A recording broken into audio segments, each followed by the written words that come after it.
my channel.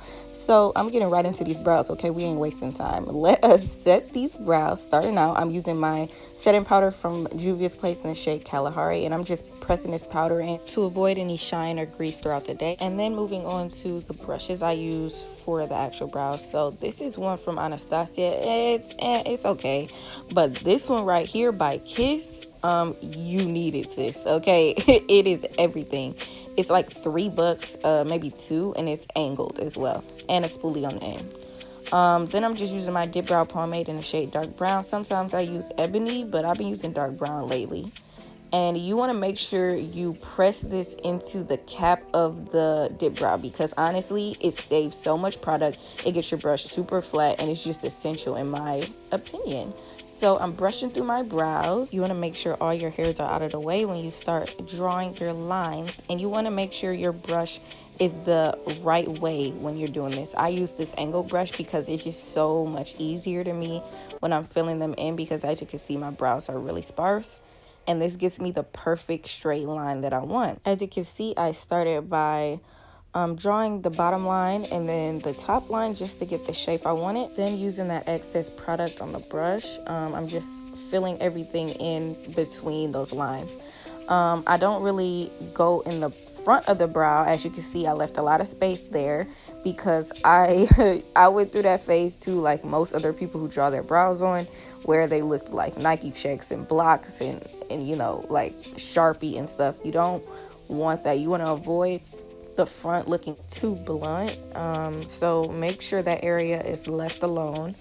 And then I just did my other, this is just me doing my other brow, and as you can see, I left a lot of space in the front, and oh my god, that looks so funny to me, bro. It looks so funny, bro. I couldn't even help it. But yeah, so I'm just using my spoolie now, and I just start, it looks like I'm really scrubbing back and forth, but I'm really taking my brush up every time I swipe on the brow. So like I swipe, then pull my brush up, swipe, then pull my brush up, and that will give a really good effect. You need this brush, okay? This is the Morphe 224 brush in my Juvia's Place concealer in the shade 13. This is my exact shade, and I'm using this little metal palette. You can find it on Amazon, and I just pressed all that product into it to get this brush as flat as possible. I love this brush so much.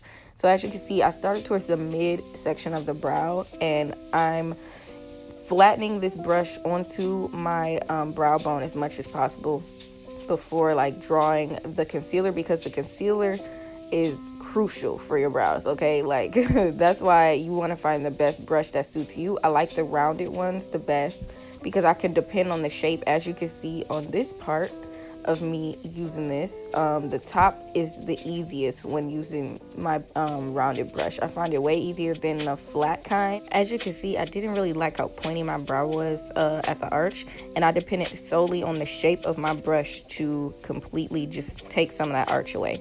Then I set it with some powder. I added a little bit of the brow powder just to darken them a little bit towards the ends. And then this is my Morphe 173 brush, and this is essential in my opinion as well to buff the concealer in really good. You really want to make sure your concealer is buffed into your skin. You don't want to be like your brow to look like it's got like a white line down, like, you know what I'm saying, like where you know they carved their brows out. You see pictures and then it's like that's the only part that's like highlighted. That is not a good look. You want to make sure that your concealer is all pressed in, all smoothed out before your face. Well, if you do your brows first, then yeah, you want to make sure this part is really pressed into the skin. And I'm just letting y'all know now, like one brow is always better than my other one. One brow is always more arched than my other one. I can't help it. It's just like always like that. So this is my good brow. This is the one I always show off. My other one is just a little smaller, but I love them both. Even though they aren't twins, they are sisters, okay? I don't care. They look good in my opinion.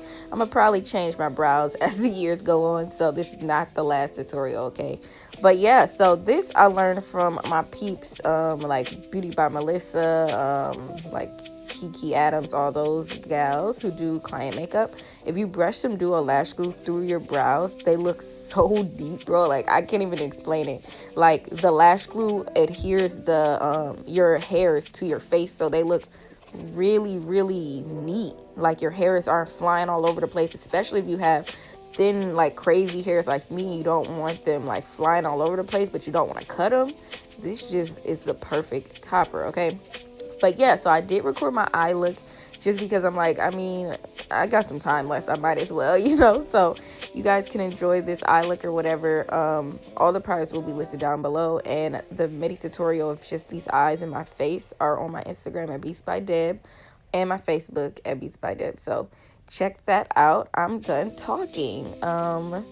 Yeah.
Well, that's it for this updated brow tutorial. I hope you all enjoyed it so much and you learned something new, a new technique. Anything that you can take with you and try your own is always a plus in my opinion. So I will see you all in my next tutorial. Please like, comment, and subscribe. And I love y'all. Thank you for 20K, almost 20K on my YouTube. I really appreciate it. And I will see you all in the next video.